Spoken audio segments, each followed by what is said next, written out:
जो भारत पाकिस्तान की जंगी कशीदगी थी, बयानबाजी जारी है। भारत के वज़ीर ख़ारजा की तरफ से बयान आया है कि जो जंग बंदी हुई वो बाहमी रजामंदी से हुई।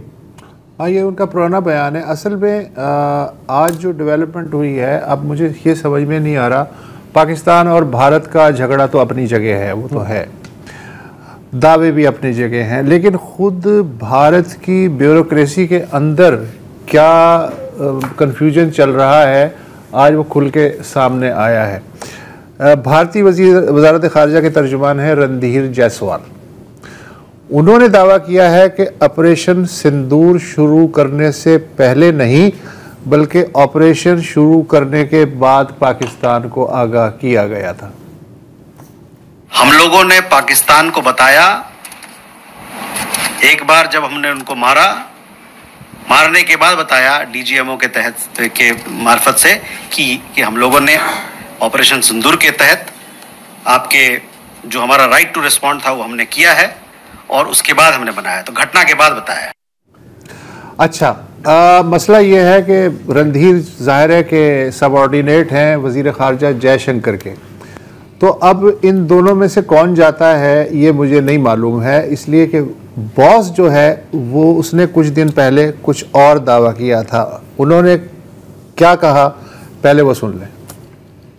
At the start of the operation, we had sent a message to Pakistan saying we are striking at terrorist infrastructure, we are not striking at the military, so the military has an option of standing out. यानी रणधीर जायसवाल कह रहे हैं कि हमने बाद में आगाह किया। जयशंकर जो उनके बॉस हैं वो ये कह रहे हैं कि पाकिस्तान को हमने ऑपरेशन शुरू करने से पहले आगाह कर दिया था कि ये महज दहशतगर्द ठिकानों के खिलाफ कार्रवाई होगी, पाकिस्तानी फ़ौज हमारा निशाना नहीं है, करे तो हम क्या करें। उस पर DGISPR से ये सवाल पूछा गया कि भाई साहब बताएं क्या हुआ था, किसने रब्ता किया था, किसने बताया था, तो उन्होंने कहा कि जयशंकर साहब का जो बयान है वो खासा मज़ाहिया है, तो अब इस पर मैं क्या तबसरा करूँ। अच्छा, अब ये है कि आज जो तर्जुमान और वज़ीर ख़ारजा में जो एक 180 डिग्री का फर्क आया है। मुसर साहब उन्होंने बैक पैडल किया है, क्योंकि जो जयशंकर का बयान आया था उसके बाद उनकी ठीक ठाक खिंचाई हुई है भारत के अंदर कि भाई ऐसे कौन करता है कि आप हमला करने से पहले इन्फॉर्म करोगे कि जी ये मैं आ रहा हूँ, ठीक है। तो ये जो खिंचाई हुई है उसके बाद फिर फॉरेन ऑफिस ने थोड़ा सा बैक पैडल किया है कि लेकिन उसका भी डजंट मेक सेंस। नहीं, अब तो ये और हो गया ना कि अब अगर जो वो अपोजिशन हो उसके हाथ में दो मुद्दे आ गए कि भाई साहब पहले आप अपने जोड़े दुरुस्त करें, पत्ते अपने दुरुस्त करें कि किसने क्या हुआ, क्या था, इसलिए कि कंफ्यूजन और बढ़ गया। अच्छा, यहाँ बात खत्म नहीं होती है। कल वज़ीर ख़ारजा जयशंकर ने डच टीवी चैनल है NSO, उसको इंटरव्यू देते हुए क्या कहा ये भी सुनिए। Did you catch the ones that murdered those 26 tourists? I think we were able to identify who they were because there were pictures of them. Actually, you know, when two countries are engaged in a conflict, it is natural that countries in the world call up and ask and try to sort of indicate their concern and what they can do in such a situation. But the ceasefire, the cessation of firing and military action was something which was negotiated directly between India and Pakistan. We made one thing very clear to everybody who spoke to us, not just United States, but to everybody, saying, look, if the Pakistanis want to stop firing, they need to tell us. We need to hear it from them. Their general has to call up our general and say this. And that is what happened. अच्छा, पहला सवाल ये था कि पहलगाम के दहशतगर्द भाई साहब कहाँ हैं, तो उन्होंने कहा कि तस्वीरें वसीलें तो उनकी मौजूद हैं, हम उन्हें तलाश कर रहे हैं, हॉटलाइन भी ओपन है। फिर उन्होंने पूछा होगा कि ये जंगबंदी का क्या चक्कर है, किसने कहाँ रब्ता किया, तो जयशंकर ने कहा कि जहाँ तक जंगबंदी का मामला है तो ये दोनों ममालिक के दरमियान बराह रास्त बातचीत का नतीजा, यहाँ तक तो ठीक है कि वो DGMO की 10 मई को बात हुई थी। जंगबंदी मुज़ाकरात की पहल पाकिस्तानी फ़ौज की जानिब से 10 मई को की गई।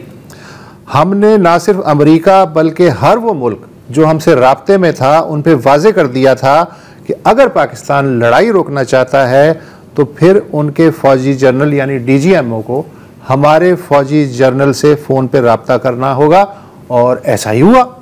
अच्छा, ये हो गया भारत की तरफ से। अब मसला ये है कि यहाँ पे जो सबसे बड़ा विलन है वो है डोनाल्ड ट्रंप। डोनाल्ड ट्रंप जो है, गल्फ का 5 रोजा दौरा था, उस दौरान भी रोजाना उन्होंने कहा कि आपके भाई ने ये सारा काम करके दिखाया है।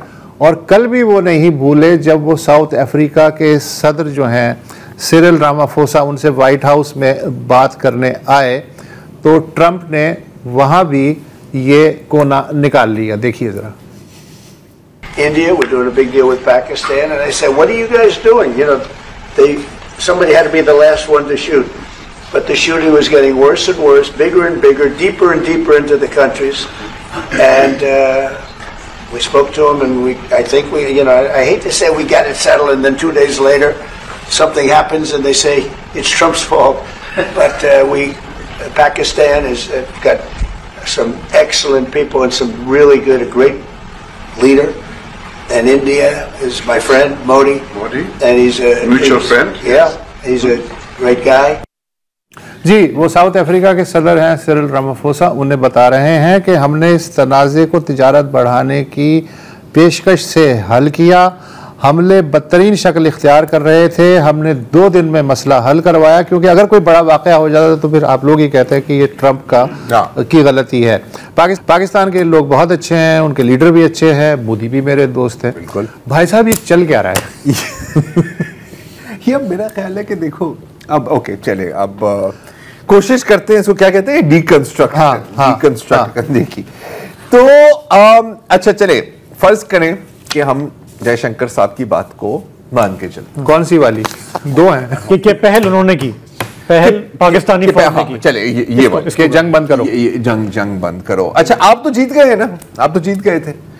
तो जब एक बड़ी मतलब एक मुश्तंडा, एक कतरन छोटे बंदे के साथ उसकी लड़ाई चल रही हो, तो वो क्यों सीज फायर करेगा जब तक उसके मकासद पूरे नहीं हुए? अब अगर इनका ये ख्याल है कि जी हमने तो कहा था कि जी हम तो दहशतगर्द ठिकानों पे, आप लोग ऐਵੇਂ ही सीरियस हो गए, मतलब तो that makes no sense. The stronger party does not call for a ceasefire. अगर स्ट्रॉन्गर पार्टी ने सीज फायर कॉल भी की, या अगर मतलब फर्ज करो कि जैसे, तो इसीलिए तो वो कह रहा है कि पाकिस्तान ने, नहीं वही मैं कह रहा हूं ना कि अगर पाकिस्तान ने कॉल की कि यार भाई, यार प्लीज, यार भाई नहीं है, उस वक्त ये होता है कि यार चले 24 घंटे के बाद हम कर लेंगे, हाँ थोड़ी देर के बाद कर लेंगे, अभी तो गेम चल रही है, फौरन थोड़ी करते, क्या टेंशन है, अभी साहब अभी आराम कर रहे हैं, आप कुछ देर बाद कॉल करें। मसला ये है कि ये खुल के ट्रंप को कह नहीं सकते कि यार ये बंदा झूठ बोल रहा है, क्योंकि मेरा नहीं ख्याल कि वो झूठ बोल भी रहा है, और अगर बोल भी रहा होता, आपकी इतनी औकात नहीं है कि आप उसकी आंखों में आंखें डालकर ये कहें। तो अगेन वही डोमेस्टिक कंजम्पशन के लिए अपना इंतहाई कंफ्यूज्ड किस्म का मंजन ये। अच्छा, मुझे लग रहा है कि ये सब लोग सही कह रहे हैं, ट्रंप सही कह रहे हैं कि उनके लोगों ने दबाव डाला दोनों मुल्कों पे, ठीक है। जयशंकर ये बात सही कह रहे हैं कि सब राब्ता कर रहे थे, हमने कहा कि जी अगर करना है, आखिर में तो दोनों फरीकों ने ही खत्म करना है ना, कोई आके तीसरा बैठेगा तो नहीं फिजिकली, और वो खत्म करने का तरीका भी यही है। जो आपकी हॉटलाइन है, वो हॉटलाइन लिटरली ऐसे है कि मैं और आप बोलेंगे 1 2 3, दोनों साथ फोन उठाएंगे, अच्छा, और एक दूसरे से बात करेंगे। 1 2 3 के लिए अलग हॉटलाइन, देखिए नहीं, ये इतनी उनकी आपस में अंडरस्टैंडिंग है, और वो जो हमारा जो है वो इस तरह नहीं है कि आप कॉल मिला रहे हैं और कॉल लग, अच्छा, इसमें एक you can contact each other when ever you want. तो मेरे लिए तो देखो बात ये है, इट डजंट मैटर एनीमोर। इसमें पूरी कहानी में सिर्फ एक लिंक मिसिंग है। वो लिंक ये मिसिंग है कि जो अमेरिका के नायब सदर थे जेडी वैंस, उनकी ड्यूटी लगाई गई कि वो मोदी और जयशंकर वगैरह से बात करें कि यार ये कुछ करो इसका। जो सेक्रेटरी ऑफ स्टेट थे मार्को रूबियो, उनसे कहा गया कि आप पाकिस्तान की जो फौजी और सिविलियन क़यादत है उससे कहें कि भाई साहब ये क्या हो रहा है, ये जो भी उन्होंने मैसेजिंग की होगी, ठीक है। और उसके बाद अमेरिका ने ये सजेस्ट किया होगा कि यार अगर आप लोग एग्री कर रहे हैं तो ये फेस सेविंग है आप दोनों के लिए कि आप मुझ पे डाल दें कि यार ये अमेरिका ने बीच में आ गया, वरना हम तो एक दूसरे की ऐसी तैसी कर देते। पाकिस्तान ने इस मौके से फ़ायदा उठा लिया। इंडिया जो है उसने भी फ़ायदा उठाया, लेकिन इंडिया ये एडमिट करने के लिए तैयार नहीं है कि ट्रंप की कोशिशों के बाद दोनों DGMOs की बात हुई है। पाकिस्तान ये एडमिट कर रहा है, लेकिन इंडिया यहाँ पर विश्व गुरु कैसे एडमिट है? विश्व गुरु, हाँ, वही मसला है ना। अच्छा, उसकी वजह यह है कि जंग शुरू होने से पहले मोदी से लेके जूनियर मिनिस्टर तक जो भी इंटरव्यू कर रहा था उनसे कि जी कोई इम्कान है, वो पाकिस्तानी तो कह रहे हैं इन्वेस्टिगेशन करा लें, चाइना भी कह रहा है बातचीत कर लें जब तक, इसलिए कि मुलजिम ही सामने नहीं है आपके। तो हर कोई कह रहा था ऊपर से नीचे तक बातचीत का वक्त गुजर चुका है और ऐसी सजा देंगे कि उनकी नस्लें बराबर सजा देंगे। तो फिर ये हुआ। तो देखो वही है ना कि जब आप यहाँ तो ये दलदल में मुस्तकिल यहाँ से आ रहे हो, यहाँ से, आई मीन आपने वो मतलब वो कहते हैं ना कि 1% भी आपने इसके अंदर वो लचक की गुंजाइश नहीं रखी, राइट? उसके बाद और अगेन इनका तो ये था ना कि बस इट्स ओवर, यू नो, हम खत्म कर देंगे, ये कर देंगे, वो कर देंगे, 4 टुकड़े कर देंगे, 15 टुकड़े कर देंगे, जितने भी कर देंगे। उसके बाद to have to agree to a ceasefire, तो डिफीट है, ह्यूमिलिएशन। और अभी तो बकौल हमारे खान साहब के अभी तो अलाप शुरू ही हुआ था, अभी तो मुंह ही गर्म नहीं हुआ था, उससे पहले ही सीज फायर हो। इसलिए उनको वहां पे एक्सप्लेन करने में मुश्किल आ रही है। हमारा तो कोई इशू नहीं है, हम तो कह रहे हैं ठीक है, अमेरिका ने कहा तो हमने मान लिया, हम वैसे भी नहीं चाहते थे, हम तो ना शुरू किया ना कुछ किया। तो जबरदस्ती है। भारत में अभी इस पे चलता रहेगा, बयानबाजी ये चलती रहेगी, हमारी न्यूज़ साइकिल आगे हट गई है, हम आगे बढ़ गए, हम तो फील्ड मार्शल और दूसरे मामला में आ गए, उधर अभी तक मामले सुई अटकी हुई है। लेकिन ये जो है ना, आई मीन अगेन मुझे पता है 1000 बार चला है कि हमने तो दहशतगर्दों पर हमला किया, तुमने हमारे पर हमला कर दिया, ये क्लासिक है। और ये जो अभी जयशंकर का है ना, अच्छा थोड़ी सी लॉजिक देखिए, हाँ, कि जैसे मैं आपके घर पे और मैं एक पेट्रोल बम फेंकूं आपकी लिविंग रूम के अंदर, और उससे पहले मैं आपको कॉल करूं कि यार मैं असल में वो जो छिपकली घूम रही है ना आपकी छत के पास, मैं उसको गिराना चाह रहा था, अगर आपके बीवी बच्चे जल गए इसमें तो आई एम वेरी सॉरी, मुझे कुछ ना कहना। आई मीन यार ये कहां से आते हैं? कहां से आते? कोई मुल्क टॉलरेट नहीं करेगा कि आप बोलेंगे जी सर लॉजिक और कॉमन, हम आपको नहीं टारगेट कर रहे हैं, हम आपके यहाँ कैंप्स हैं उनको टारगेट कर रहे हैं। नहीं, आई मीन दैट्स रिडिकुलस यार, रिडिकुलस।